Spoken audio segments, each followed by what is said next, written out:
In the campaign, I promised the American people that I would build a cutting-edge missile defense shield to protect our homeland from the threat of foreign missile attack. And that's what we're doing. Today, I'm pleased to announce that we have officially selected an architecture for the state-of-the-art system that will deploy next-generation technologies across the land, sea, and space, including space-based sensors and interceptors. And Canada has called us and they want to be a part of it. So we'll be talking to them. They want to have protection also. So as usual, we help Canada do the best we can. This design for the Golden Dome will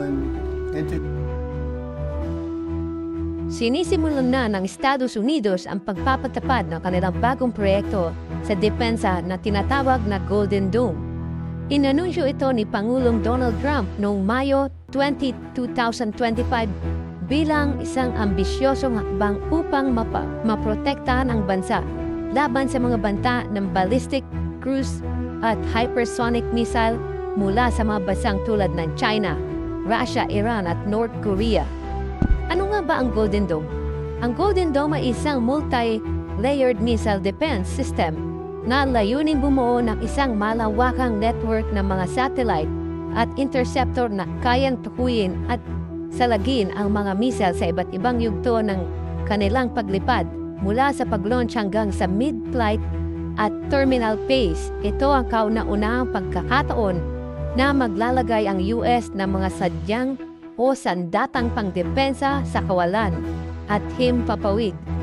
Timeline at gastos. Ayon kay Trump, inaasahan maging operational ang system sa loob ng 3 taon na may pautang pondo na nagkakahalaga ng $25 billion mula sa One Big Beautiful Bill Act.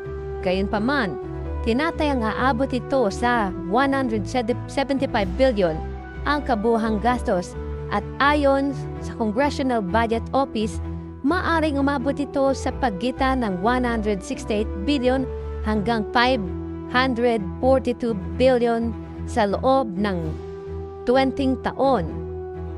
Pamumuno at teknolohiya. Itinalaga ni General Michael Gitsley ng US Space Force upang pamunuan ang proyekto. Ang mga pangunahing defense contract tulad ng Lockheed Martin, SpaceX at RTX Corporation ay isinaalang-alang maging bahagi ng pagpapaunlad ng sistema na magpapalawak sa kasalukuyang mga teknolohiya ng missile at defense ng US.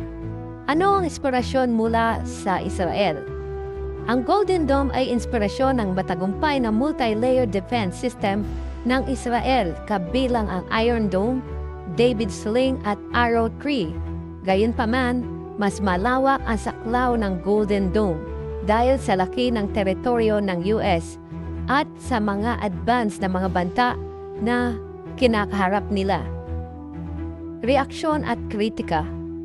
Habang tinuturi ng ilang mga proyekto bilang isang makabagong hakbang sa depensa, may mga bansang tulad ng China at Russia ang nagpahayag ng pag-aalala na maaari magdulot ito ng panibagong arm race sa kalakalan. May mga kritiko rin na nagsasabing maaaring hindi ito maisakatuparan sa loob ng itinakdang panahon at maaari magdulot ng destabilization sa pandaigdigang seguridad. Ano naman ang tinatawag ng pakikilahok ng Canada? Ipinahayag ng Canada ang interes na makibahagi sa proyekto na maaaring palawakin ang kasalukuyang NORAD partnership ng dalawang bansa. Sa kabuuan, ang Golden Dome ay isang makasaysayang hakbang ng Estados Unidos upang palakasin ang kanilang defense laban sa mga modernong banta. Ngunit ito rin ay may kasamang mga hamon sa teknolohiya, gastos at pangdaigdigang diplomasya. Ano naman ang posibleng maging disadvantage nitong Golden Dome? Una, mababawasan ang bisa ng missile deterrence ng China. Isa sa mga pangunahing sandata ng China sa pandepensa at pananakot ay ang kanilang ballistic at hypersonic missile.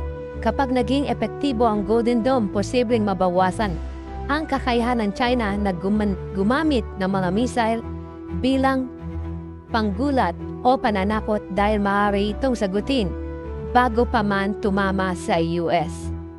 Sumunod, nagpapasimula ito ng panganib ng arm race sa kalawakan dahil ang Golden Dome ay ilalagay rin sa space. Mapipigilan ng China nag-invest din sa space base between the weapon at countermeasure. Halimbawa, satellite killers, jamming system. Mas mahal ito at magastos para sa China lalo na kung magtatagal ang kompetisyon. Kaya naman, ikinababahala ng China na posibleng dito ay posible na silang atakihin ng US.